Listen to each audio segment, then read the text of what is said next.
తడిగుడ్డతో గొంతు కోయడం అంటే ఏంటో తెలుసా? ఆ పని ఎలా చేయాలో తెలుసా? ఈ ప్రశ్నలకు చంద్రబాబుతేనే కరెక్ట్గా సమాధానం చెప్తారు. అవును, ఆ విషయాల్లో ఆయన బాగా ఆరితేరారు.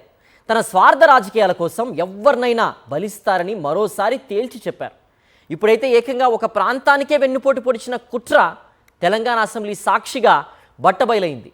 దీనిపై ఏపీలో రాజకీయ దుమారం రేగినా చంద్రబాబు ఎందుకు మౌనం వీడలేదు? తేలుకుట్టిన దొంగల ఎందుకు దాక్కున్నారు?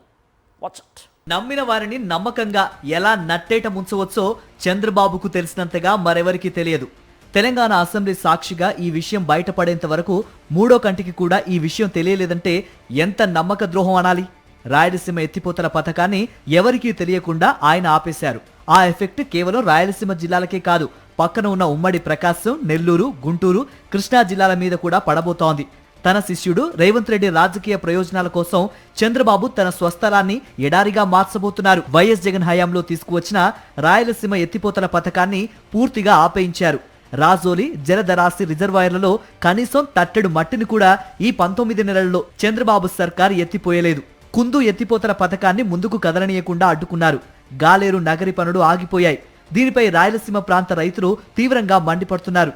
చంద్రబాబు చేసిన దుర్మార్గపు పని తెలిసిన తర్వాత ఆ ప్రాంతమంతా భగ్గుమంటోంది. జిల్లా కలెక్టరేట్ల ఎదుట ఆందోళనలు కూడా మొదలయ్యాయి. తిరుపతి జిల్లా కలెక్టరేట్ ఎదుట రైతులతో కలిసి ప్రధాన ప్రతిపక్షమైన వైఎస్ఆర్సీపీ ధర్నా చేపట్టింది. అయితే చంద్రబాబు మాత్రం ఎప్పటిలాగే తన కాకీలను ఉసిగొల్పి రైతు నేతలను అక్రమ అరెస్టులు చేయించారు. ఆందోళనకారులపై దౌర్జన్యం చేయించారు. చివరికి మీడియా పైన చేయి చేసుకునేలా ఉసిగొలిపారు. దీనిపై వైఎస్ఆర్ కాంగ్రెస్ పార్టీ తీవ్రంగా మండిపడుతోంది. ఆ ఇరిగేషన్ ప్రాజెక్ట్ ఆపితే భవిష్యత్తులో తిరుపతి నగరపాలక సంస్థ మేయర్గా చెప్తున్నాను, తిరుపతి జిల్లాలో తిరుపతికి, తిరుమలకు నీటి సమస్య అనేది చాలా ఎక్కువగా ఉంటుంది.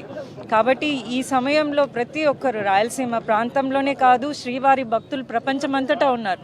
అందరూ కూడా ఈ కూటమి ప్రభుత్వం తీసుకున్నటువంటి ఈ నిర్ణయానికి వ్యతిరేకంగా అందరూ కూడా ఈ ఉద్యమంలో పాలు పంచుకోవాలి.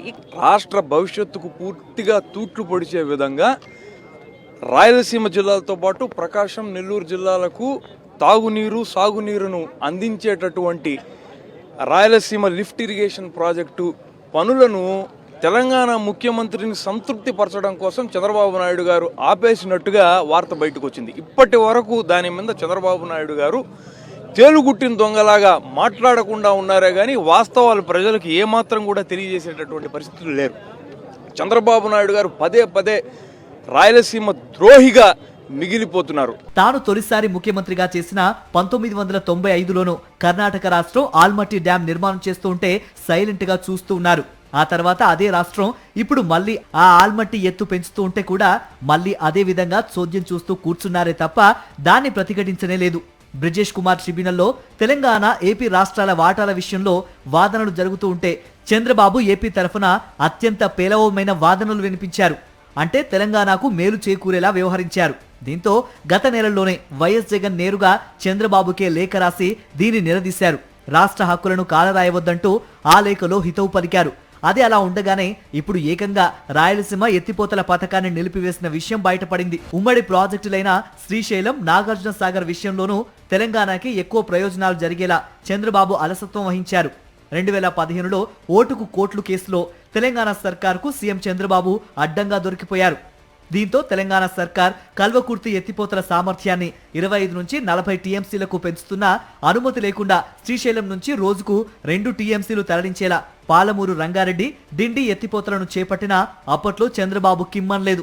ఈ నిర్వాకాల ఫలితంగా శ్రీశైలం ఎడమగట్టు విద్యుత్ కేంద్రం నుంచి 4 టీఎంసీలు, కల్వకుర్తి నుంచి 0.4 టీఎంసీలు, ఎస్ఎల్బీసీ నుంచి 0.5 టీఎంసీలు, పాలమూరు, రంగారెడ్డి, డిండి ఎత్తిపోతల ద్వారా 2 టీఎంసీలు వెరసి శ్రీశైలం ప్రాజెక్టులో 800 అడుగుల నీటి మట్టం నుంచే రోజుకు 6.95 టీఎంసీలు తరలించే సామర్థ్యాన్ని తెలంగాణ సర్కార్ సాధించుకుంది.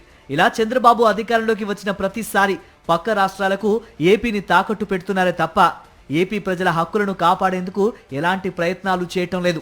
తాజాగా రాయలసీమ ఎత్తిపోతల విషయంలో ఇక ఆ ప్రాంత ప్రజలు ఊరుకునేలా లేరు. చంద్రబాబు సర్కార్తో తాడో పేడో తేల్చుకునేందుకే రెడీ అవుతున్నారు.